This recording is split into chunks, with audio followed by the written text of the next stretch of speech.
Wild Coast FM, your community connection.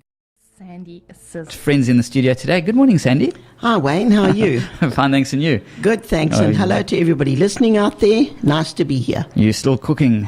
Oh, I've sizzled this weekend, let me tell you. I baked and baked and baked. Oh, dear. Well, let's put the stove on.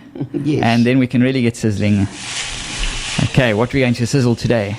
Well, it's still so hot, isn't it? It really is extremely hot, and a lot of people don't want anything too heavy to eat.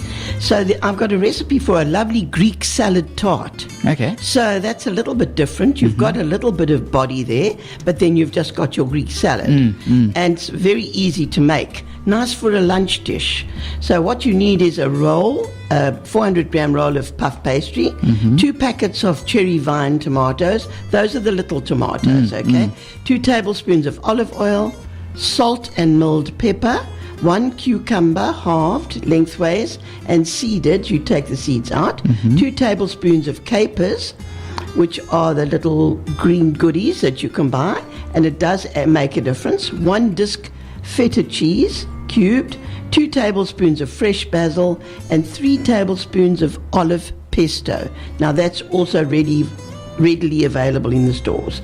And for your dressing, you need a tablespoon of honey, 2 tablespoons of white balsamic vinegar, a tablespoon of finely chopped fresh oregano, half a clove of garlic crushed, a quarter cup of olive oil, and some salt and pepper. Now, just preheat your oven to 200 and grease a baking tray. Roll your pastry slightly thinner on a lightly floured surface.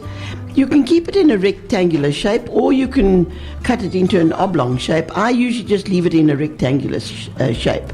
Now, put that on your baking tray. What I like to do is just make a little ridge with a knife, just about a couple of centimeters in. I don't know. Okay. I'm not good at the centimeters. Say 5 centimeters. Just that long? No, not that long. Just that long. Okay, that's about 1.5 centimeters. Okay, in. And draw, take a very sharp knife and make like a frame, you could say. And then that puffs up the outer edge, which gives it a nice sort of a finish. And then all you need to do is, on another tray, put those tomatoes, drizzle them with olive oil and season them, and bake them for 5 to 10 minutes until they heated through, and bake your pastry for 20 minutes until it's golden. So don't put the pastry and the tomatoes on one tray. It's got to be separate, okay? And then you've got your nice golden pastry and your tomatoes that have just been slightly cooked, and gives them that nice little softish touch. And then you cut your cucumbers into chunks, toss it with the tomatoes and the remaining salad ingredients, mix your dressing ingredients.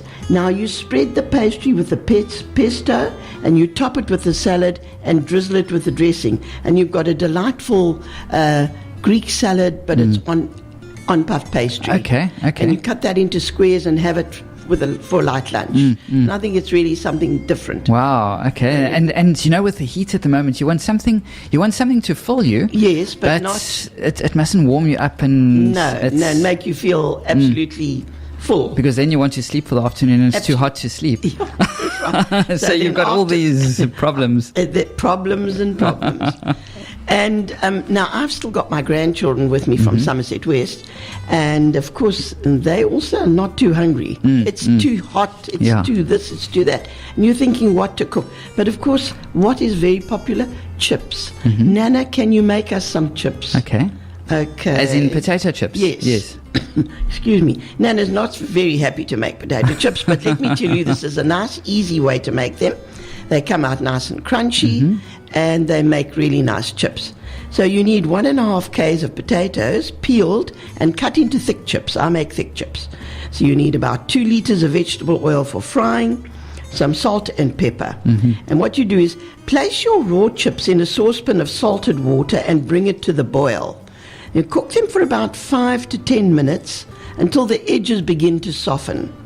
Drain them well, and then steam them dry in a colander for 5 minutes. So put them in a colander and just put them over a heat and steam them so that they're absolutely dry. And then you tip them onto a baking tray and chill that into the fridge uncovered until it's cold. Now you heat your vegetable oil in a large saucepan and you fry chips in batches until they're just beginning to color. You remove and you cool them slightly. So what's nice about this, I make it to that point.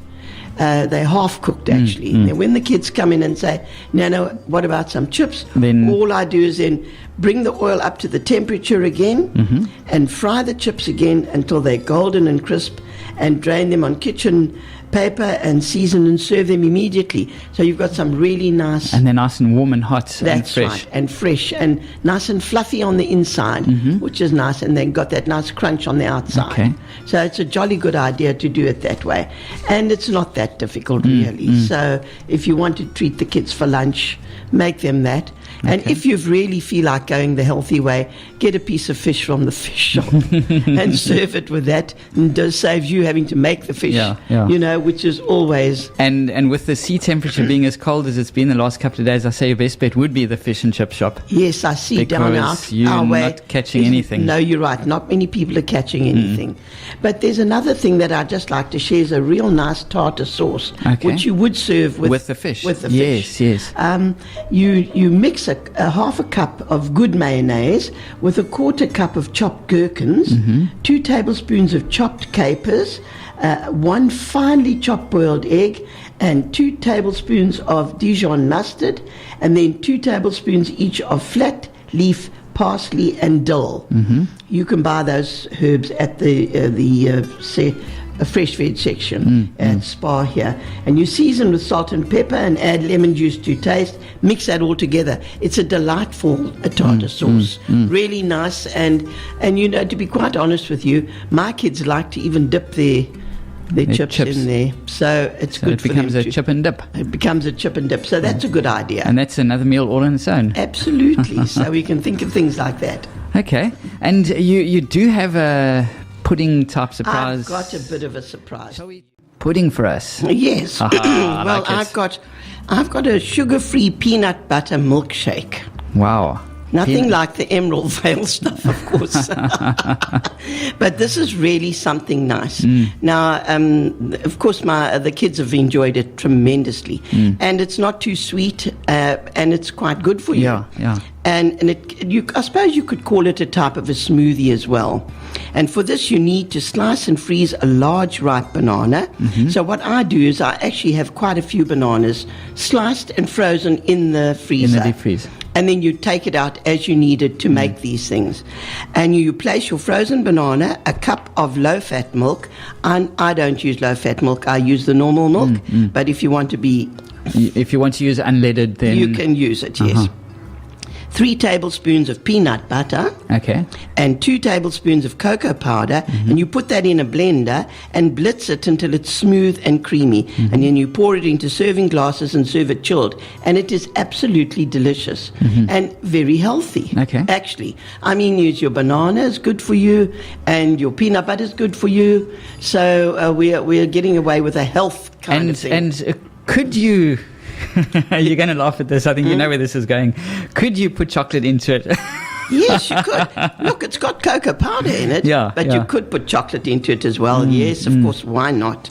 And you know, peanut butter is so versatile. Yeah. You can use it for so many things. I see here there's also, just to end off with, a peanut butter salad dressing, which sounds quite interesting as well. And for that, you just need 100 mils of apple cider vinegar, 45 mils of peanut butter, which is 3 tablespoons, 2 tablespoons of brown sugar, 100 mils of vegetable oil, 1 finely sliced seeded red chili, and 1 clove of crushed garlic, and you mix it all together, season to taste, and that is delicious, served over fresh baby lettuce leaves.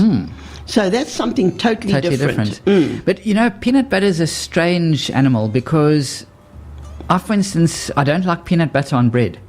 But yet the little peanut butter biscuits that you make are super duper. Yes. And I like peanuts. Okay, yes, but you But don't not the, I don't know, the consistency. There's something about peanut butter that just doesn't go for you. Yeah. Okay, well, I know some people, as I say, we mentioned Dawn, she will take a banana, slice it, and put a blob of peanut butter on and eat that, and another slice, blob of peanut butter and eat it, and that would be her breakfast. Right. And I mean, it's very good for you. I mean, you've got your peanut butter, you've got your banana, so very healthy. Very healthy. So, I mean, if kids are in a hurry and they want just something for breakfast and no toast, then give them a banana. Give them a banana with peanut butter on, but just don't tell them, just don't call it breakfast. No. Because then they won't like it anymore. Exactly. Aren't children funny? Yeah, no, they kind of know how to twist things around. Well, from next week, we'll maybe start looking at a few things for the kids to take to school again.